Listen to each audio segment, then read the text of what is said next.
In the annals of Roman imperial history, where madness and power often danced together in terrifying harmony, few stories rival the shocking reign of Marcus Aurelius Antoninus Augustus, known to history as Elagabalus. This is not merely the tale of another eccentric emperor. This is the harrowing chronicle of how a 14-year-old boy, thrust into absolute power, would attempt to reshape the very soul of Rome itself, challenging every sacred tradition, every moral boundary, and every concept of what it meant to be Roman. The year was 218 AD, and the Roman Empire stood at a crossroads. The assassination of Emperor Caracalla had plunged the realm into chaos, with pretenders and usurpers clawing for the purple. In this moment of vulnerability, an audacious plot would unfold in the eastern provinces. A conspiracy so bold that it would place a Syrian teenager on the throne of the world's greatest empire. In the ancient city of Emesa, modern-day Homs in Syria, the sacred black stone of Elagabal had been worshipped for centuries. This meteorite, believed to be a fragment of the sun god himself, was tended by a hereditary priesthood that had grown wealthy and influential under Roman rule. At the head of this religious dynasty stood Julia Domna and her sister Julia Mesa, Syrian noblewomen who had married into the imperial family and tasted the intoxicating power of the palace. When Caracalla fell to an assassin's blade, Julia Mesa saw opportunity in the chaos. Her grandson, Varius Avitus Bassianus, served as the teenage high priest of Elagabal in Emesa. The boy was strikingly beautiful, with the exotic features of his Syrian heritage and an otherworldly presence that seemed to radiate divine authority. More importantly, he bore a resemblance to the popular dead emperor Caracalla, a resemblance that could be exploited. With the cunning of a master strategist, Julia Mesa began spreading whispers among the eastern legions. She claimed that young Bassianus was not merely Caracalla's cousin, but his illegitimate son, the rightful heir to the empire. The soldiers, already restless under the unpopular Emperor Macrinus, found themselves drawn to this beautiful boy priest who seemed to embody both imperial legitimacy and divine favor. The rebellion that followed was swift and decisive. When Macrinus's forces met the Syrian legions at the Battle of Antioch, they found themselves facing not just an army, but a religious movement. The 14-year-old Bassianus stood before his troops in the flowing robes of his priesthood, his youthful face painted with sacred cosmetics, declaring himself the earthly representative of the sun god. To the battle-hardened legionaries, this was no ordinary pretender. This was a divine emperor, blessed by the gods themselves. Macrinus fled and was hunted down like a common criminal. The boy priest was proclaimed emperor, taking the name Marcus Aurelius Antoninus to emphasize his supposed connection to Caracalla. But history would remember him by the name of his god, Elagabalus, the mountain deity of the sun. When Elagabalus entered Rome in 219 AD, the city held its breath. Never before had such a young emperor taken the throne, and never before had one arrived with such exotic splendor. The new emperor's procession was a spectacle that left Romans stunned and disturbed in equal measure. Gone were the austere military uniforms of traditional Roman emperors. Instead, Elagabalus appeared in flowing silk robes of purple and gold, his face painted with elaborate cosmetics in the Eastern fashion, his hair arranged in the sacred style of his priesthood. Around his neck hung amulets and sacred stones, and in his hands he carried the mysterious implements of his foreign religion. But the true shock came when Romans learned that their new emperor intended to install his Syrian sun god as the supreme deity of the empire. The sacred black stone of Elagabal was brought to Rome with tremendous ceremony, housed in a magnificent new temple on the Palatine Hill. This was not merely religious reform, this was theological revolution. Elagabalus declared that all the gods of Rome, Jupiter, Mars, Minerva, and the rest of the ancient pantheon, were now subordinate to Elagabal. The emperor himself, as high priest of the sun god, stood at the apex of this new religious hierarchy. Every morning, he would perform elaborate rituals before the sacred stone, dancing and chanting in the Syrian manner, offering sacrifices that shocked Roman sensibilities with their foreign extravagance. The Senate watched in horrified fascination as their teenage emperor transformed the very nature of Roman religion. Traditional Roman ceremonies, refined over centuries, were replaced with ecstatic Eastern rituals. The emperor would work himself into religious frenzies, spinning and dancing before the altar, his silk robes whirling around his painted face as he channeled what he claimed was divine possession. Yet even Rome's religious revolution paled beside the scandal of Elagabalus' personal life.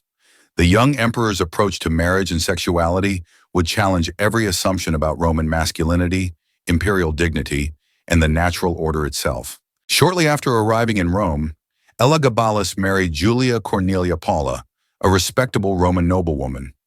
It was a political match designed to legitimize his reign and satisfy traditional expectations. But the marriage was short-lived and clearly loveless, dissolved when the emperor's true inclinations became apparent. The emperor's second marriage was to Julia Aquilia Severa, a Vestal Virgin, one of the sacred priestesses sworn to celibacy. This union sent shockwaves through Roman society. The Vestals were the spiritual guardians of Rome's eternal flame, their purity considered essential to the city's survival. To marry one was not merely scandalous, it was sacrilegious, a violation of the most sacred taboos. But Elagabalus justified the marriage in terms that revealed his grandiose vision of himself as a divine being. He declared that the union between himself, the high priest of the sun god, and a Vestal Virgin would produce godlike children who would guide Rome into a new age. The Senate could only watch in stunned silence as their emperor shattered centuries of religious tradition with adolescent arrogance. Yet these marriages were merely the prelude to the emperor's most shocking behavior. As whispers spread through the palace corridors, Romans learned that their emperor's true affections lay elsewhere entirely. Elagabalus had fallen deeply in love with a handsome charioteer named Heracles, a common freedman whose beauty had captured the imperial heart. The relationship between emperor and charioteer scandalized Rome not merely because of its homoerotic nature. Such relationships, while not celebrated, were not unknown among the Roman elite. What shocked the empire was the public nature of the affair and the emperor's apparent submission to his lover. Heracles was not content to remain a discreet imperial favorite. He wielded tremendous influence over the young emperor, appearing at court ceremonies, influencing political decisions, and treating senators and officials with contempt. Worse still, rumors spread that Elagabalus publicly referred to Heracles as his husband, reversing the traditional power dynamic in a way that appalled Roman masculine sensibilities. But the ultimate scandal came when Elagabalus announced his intention to marry Heracles in a formal ceremony. This was unprecedented in Roman history. While same-sex relationships existed in the shadows of Roman society, the idea of a formal marriage between two men, let alone between an emperor and a commoner, was beyond the realm of acceptability. The wedding ceremony itself became the stuff of legend and infamy. Elagabalus, dressed in the elaborate robes of a Syrian priestess, exchanged vows with Heracles before a gathering of stunned courtiers and foreign dignitaries. The emperor proclaimed that their union was blessed by the sun god himself, a sacred marriage that transcended mortal understanding. Roman society, already reeling from the religious upheavals, found itself confronting a complete inversion of traditional values. Their emperor, the embodiment of Roman masculine authority, appeared in public wearing women's clothing, painted cosmetics, and jewelry. He moved with the fluid grace of a temple dancer, spoke in the high melodious tones affected by Eastern priests, and deferred publicly to his charioteer husband. Behind the marble walls of the imperial palace, Elagabalus created a world that operated by entirely different rules than the rest of Rome. The emperor's court became a bizarre theater where gender roles were fluid, where religious ecstasy mingled with political power, and where the young ruler's every whim became law. The emperor's daily routine shocked even his own servants. He would rise before dawn to perform his elaborate religious rituals, painting his face with sacred cosmetics and donning the flowing robes of his priesthood. These morning ceremonies could last for hours, with Elagabalus dancing and chanting before the sacred stone while burning expensive incense imported from the furthest reaches of the empire. After his religious duties, the emperor would transform his appearance once again. He favored silk garments in feminine styles, elaborate jewelry that would have been more appropriate for an empress, and perfumes so strong that their scent announced his presence long before he appeared. His hair was arranged in complex styles that required hours of attention from skilled servants, and his face was painted with such skill that from a distance, he could easily be mistaken for a beautiful woman. The emperor's obsession with beauty extended beyond mere appearance. He surrounded himself with the most handsome men in the empire, creating a court that resembled a collection of living sculptures more than a government. These favorites were chosen not for their political acumen or military prowess, but for their physical beauty and their willingness to participate in the emperor's increasingly elaborate games. Heracles remained the emperor's primary obsession, but he was not the only object of imperial affection. Elagabalus developed a series of intense relationships with other young men, each bringing their own influence and scandal to the court. There was Zodicus, an athlete from Smyrna, whose physical prowess allegedly impressed even the jaded emperor. There was Aurelius Zodicus, another charioteer who briefly replaced Heracles in the emperor's affections before falling from favor. These relationships were not merely personal indulgences. They became affairs of state. The emperor's lovers wielded real political power, influencing appointments, military decisions, and diplomatic policies. The Senate found itself in the humiliating position of seeking favor from freedmen and actors, men who would have been beneath their notice in any other reign. The palace itself was transformed into a stage for the emperor's fantasies. Traditional Roman decorations were replaced with Eastern luxuries, silk hangings, precious stones, and religious artifacts that turned the residence of the Caesars into something resembling a Syrian temple. The emperor commissioned frescoes and mosaics depicting scenes from his exotic religion, creating an environment that was utterly foreign to Roman traditions. While Rome struggled to comprehend their emperor's personal eccentricities, Elagabalus pursued his religious revolution with the fervor of a true believer. The installation of Elagabal as supreme deity was only the beginning of a comprehensive transformation of Roman spiritual life. The emperor declared that the sun god required new forms of worship, ceremonies that would eclipse anything Rome had previously known. The daily rituals in the new temple became elaborate spectacles, with the emperor himself serving as the primary celebrant. These ceremonies incorporated elements that Romans found deeply disturbing: ecstatic dancing, exotic music, and sacrificial practices that seemed more suited to barbarian cults than to civilized worship. The sacred stone itself became an object of imperial obsession. Elagabalus claimed to receive direct communications from the deity, divine revelations that guided his policies and personal decisions. He spoke of the stone as if it were a living being, addressing it in private conversations and consulting it before making important announcements. But the emperor's religious ambitions extended far beyond the worship of his sun god. He attempted to create a syncretic religion that would unite all the diverse spiritual traditions of the empire under his leadership. Sacred objects from across the known world were brought to Rome: the Palladium of Troy, the sacred fire of Vesta, the stones of the Magna Mater. All were to be housed in the temple of Elagabal, symbolically subjugated to the Syrian deity. This religious imperialism met with fierce resistance from traditional Roman priests and the conservative elements of society. The priests of Jupiter, Mars, and the other ancient gods found themselves marginalized, their temples emptied of worshippers who were commanded to attend the new ceremonies. The Vestal Virgins, despite one of their number being married to the emperor, maintained their opposition to the religious changes. The emperor responded to this resistance with characteristic extravagance. He appointed himself to multiple priesthoods simultaneously, claiming divine authority that transcended traditional religious boundaries. He performed sacrifices to his sun god that included hundreds of cattle, exotic animals brought from Africa and Asia, and offerings of gold and precious stones that drained the imperial treasury. Perhaps nowhere was Elagabalus' break with Roman tradition more visible than in his love of theatrical performance. Roman emperors were expected to maintain a dignified distance from the stage, which was associated with freedmen and foreigners. But Elagabalus reveled in performance, turning his entire reign into an elaborate drama. The emperor appeared regularly in his own productions, taking roles that allowed him to display his beauty and his religious devotion. He performed as various goddesses from Eastern mythology, his painted face and flowing robes, creating an illusion that both fascinated and repelled his audiences. These performances were not private entertainments, but public spectacles, attended by senators, foreign ambassadors, and citizens who came to witness the unprecedented sight of their emperor on stage. The theatrical performances served multiple purposes in Elagabalus' reign. They were religious ceremonies, political statements, and personal expressions of identity all rolled into one. When the emperor appeared as the goddess Cybele, he was not merely acting, but embodying what he saw as his divine nature. When he performed wedding ceremonies with his male lovers, he was not just shocking Roman sensibilities, but proclaiming a new vision of imperial authority. The Senate found itself in the impossible position of being required to attend these performances while maintaining their dignity as Roman nobles.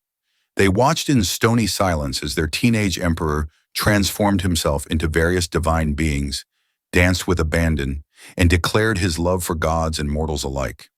Their very attendance became a form of humiliation, a public acknowledgement of their powerlessness before the emperor's will. While Elagabalus pursued his personal and religious obsessions, the machinery of empire began to show signs of strain. The emperor's lack of interest in traditional governance, combined with his lavish spending on religious ceremonies and personal luxuries, created problems that would eventually threaten the stability of the realm. The imperial treasury, already strained by the costs of recent military campaigns, was drained by the emperor's extravagance. The construction of new temples, the importation of exotic goods for religious ceremonies, and the maintenance of the emperor's elaborate court consumed vast resources. The emperor's lovers and favorites received generous gifts that further depleted the state's finances. Military discipline began to deteriorate as the emperor's lifestyle became known throughout the legions. Roman soldiers, accustomed to following leaders who embodied traditional masculine virtues, struggled to maintain respect for an emperor who appeared in public wearing silk robes and cosmetics. The Praetorian Guard, the elite force responsible for the emperor's protection, found themselves guarding a ruler whose behavior they could barely comprehend. The Senate, marginalized and humiliated by the emperor's disregard for tradition, began to plot in secret. Conservative senators, appalled by the religious changes and personal scandals, sought ways to restore traditional Roman values. They found an unlikely ally in the emperor's own grandmother, Julia Maesa, who had begun to realize that her grandson's excesses threatened the very dynasty she had worked to establish. Provincial governors, removed from the immediate influence of the court, began to question the emperor's authority. Reports reached Rome of unrest in various parts of the empire, as local populations struggled to understand the religious and cultural changes emanating from the capital. The emperor's representatives, often chosen for their personal loyalty rather than their administrative competence, proved unable to maintain effective control. By 221 AD, just 3 years into his reign, the cracks in Elagabalus' rule had become impossible to ignore.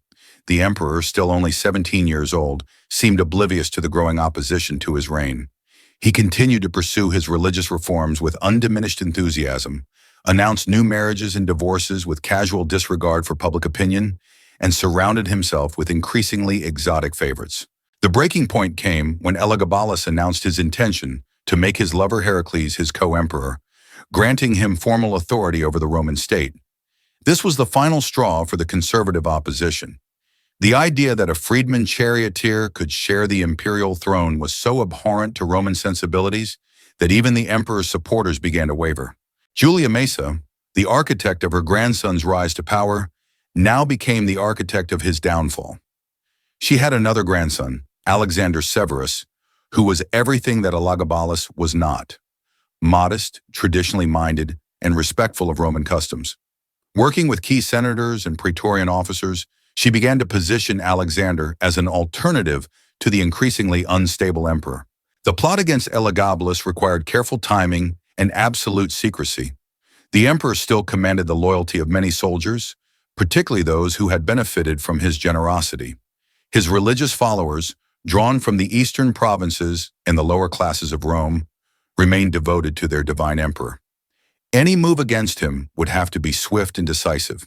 The conspirators found their opportunity in the emperor's own paranoia. Elagabalus, despite his youth and apparent naivety, had begun to sense the growing opposition to his rule. He started to make increasingly erratic decisions, dismissing officials he suspected of disloyalty and relying ever more heavily on his inner circle of lovers and religious advisors. The final act of Elagabalus's reign unfolded with the swift brutality that characterized so many imperial transitions. On March 11, 222 AD, the Praetorian Guard, prompted by Julia Maesa and her supporters, moved against the emperor with lethal efficiency. The attack came as Elagabalus was preparing for another of his elaborate religious ceremonies. Dressed in his priestly robes, his face painted with sacred cosmetics, he was making his way to the temple of Elagabal when the assassin struck. The young emperor, who had wielded absolute power for 4 years, found himself suddenly powerless before men with swords. The details of his death remained disputed, but the outcome was clear. Elagabalus, the beautiful boy priest who had tried to remake Rome in his own image, was hacked to pieces by soldiers who had once sworn to protect him. His body was dragged through the streets of Rome, subjected to the same humiliations he had inflicted upon Roman traditions. His beloved Heracles met the same fate, killed alongside his imperial lover in a final act of brutal justice. The charioteer who had risen from obscurity to become the most powerful man in the empire after the emperor himself died, as he had lived, at the center of scandal and violence. The sacred stone of Elagabal was removed from its temple and sent back to Syria, ending the brief reign of the sun god over Rome. The elaborate temples were rededicated to traditional Roman deities, and the exotic ceremonies were replaced with familiar rituals. It was as if the empire was trying to erase the memory of those 4 chaotic years. Yet for all the attempts to restore normalcy, Elagabalus's reign had left permanent marks on Roman history. The young emperor had pushed the boundaries of imperial power further than any of his predecessors, demonstrating both the absolute nature of imperial authority and its ultimate limitations.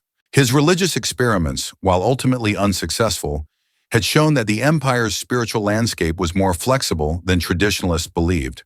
The syncretic tendencies he had promoted would resurface in later reigns, contributing to the eventual transformation of Roman religion that would culminate in the triumph of Christianity.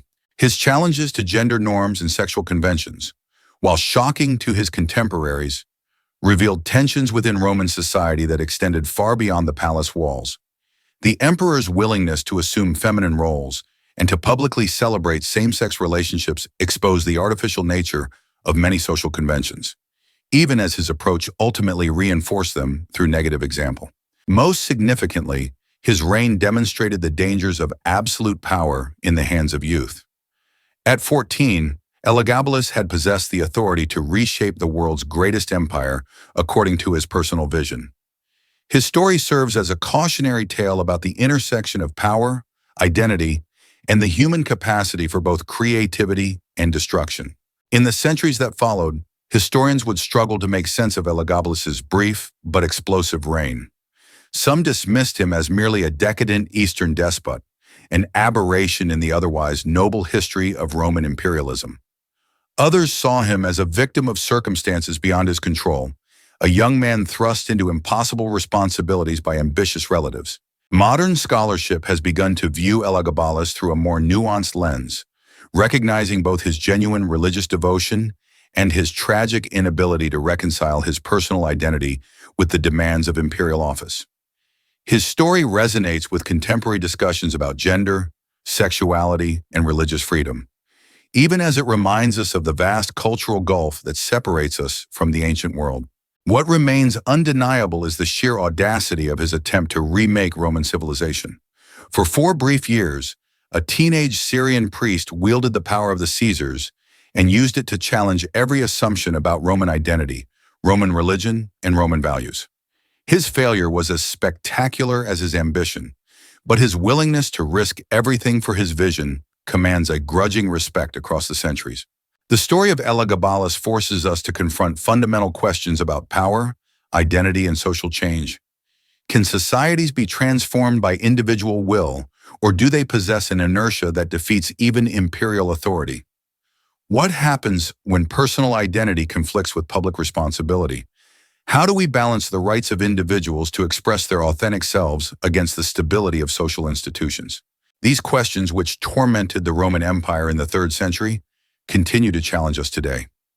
In remembering Elagabalus, the beautiful, ambitious, tragic boy who tried to become a god, we confront both the limitless possibilities and the stark limitations of human ambition. His story stands as a testament to the eternal tension between individual desire and collective order, between innovation and tradition, between the dreams of youth and the weight of history. In the end, Elagabalus achieved a form of immortality he never sought. While his religious revolution failed and his political reforms were reversed, his story has outlived the empire he tried to transform. In death, the sun god emperor found the lasting influence that eluded him in life, becoming a symbol of both the corruption of power and the courage to challenge convention. His legacy reminds us that even in failure, those who dare to dream of changing the world leave marks that time cannot erase.